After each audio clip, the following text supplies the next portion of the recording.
සුබ දවසක් යාළුවෝ හැමෝටම easy recipe දිනෝ YouTube channel එකට ඔයාලව ගොඩක් ආදරෙන් පිළිගන්නවා.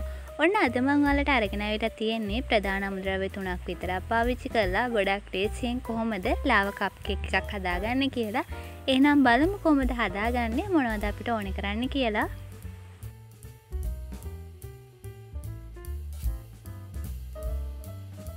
මුලින්ම මම කේක් එක හදාගන්න ගන්න භාජනේ මේ විදිහට තෙල් හරි බටර් හරි ටිකක් ගාලා පැත්තකින් තියා ගන්නවා.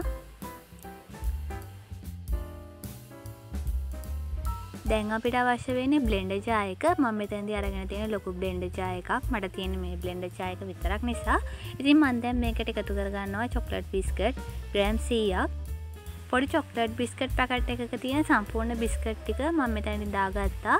දැන් මේ ටික හොඳට බ්ලෙන්ඩ් කරගන්න ඕනේ.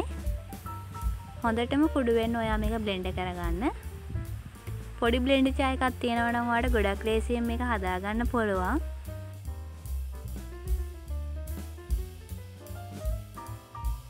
මේ විදිහට හොඳට බ්ලෙන්ඩ් කරගත්තට පස්සේ මම මේකට එකතු කරගන්නවා දිය කරගත්ත පිටි කිරි මිලිලීටර් 85ක්.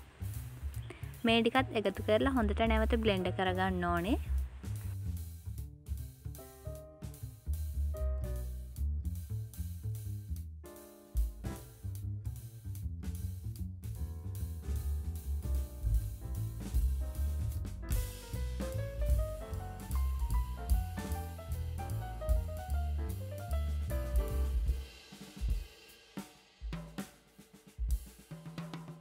දැන් අපි හදාගත්ත බැටර් එකෙන් මෙන්න මේ විදිහට ටිකක් අපි හදාගත්ත කේක් කප් එකට දාගන්න ඕනේ. ඔක්කොම දාගන්න එපා, ටිකක් දාගන්න. මේ විදිහට ටිකක් දාගෙන අපි දැන් මේකට එකතු කරගන්නවා චොක්ලට්. ඔයාලට කැමති ප්‍රමාණයක් මේකට චොක්ලට් දාගන්න පුළුවන්. මම මෙතනදී අරගෙන තියෙන මිල්ක් චොක්ලට්. ඔයාලට කැමති නම් ඩාර්ක් චොක්ලට් ගන්න පුළුවන්. දැන් ඊතුරු බැටර් ටිකත් මේ විදිහට දාගන්න. දැන් අපි මේ කේක් කප් එක oven එකේ සෙල්සියස් අංශ 180 විනාඩි 15ක් හොඳට බේක් කරගන්න ඕනේ. ඊට කලින් ඔයා oven එක විනාඩි 10ක් සෙල්සියස් අංශ 180ට ප්‍රීහීට් කරගන්න.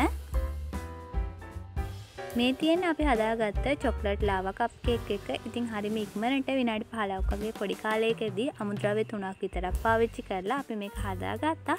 දැන් බලමු කොහොමද මේක ඇතුළ කියලා. ඉතින් චොක්ලට් ටික තියෙනවා මෙල්ට් වෙලා හොඳට. ඉතින් මේ චොක්ලට් කේක් එක හරිම රසයි. ඔයත් අනිවාර්යෙන් හදලා බලන්න. අපිට අවශ්‍ය වුණේ පොඩි චොක්ලට් බිස්කට් පැකට් එකක්, ඒ වගේම චොක්ලට්, ඒ වගේම කිරි ස්වල්පයක් විතරයි. හරිම ලේසියෙන් හදාගන්න පුළුවන්. oven එකක්ම අත්‍යවශ්‍ය වෙන්නේ නැහැ ඔයාලට. මේකට ෆ්‍රයි පෑන් එකක් වුණත් අරගන්න පුළුවන්.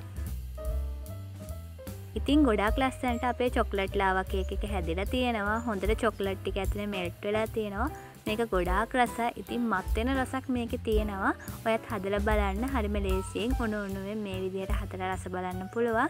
එහෙනම් අද වීඩියෝ එක හොඳයි නම් වීඩියෝ එකට ලයික් එකක් දාන්න, යාළුවන්ට බලන්න ෂෙයා කරන්න, channel එක subscribe කරන්නත් අමතක කරන්න එපා. ඉක්මනට මේ වගේ තවත් වීඩියෝ එකදී හම්බ වෙමු. එහෙනම් ඔයාලට සුබ දවසක්.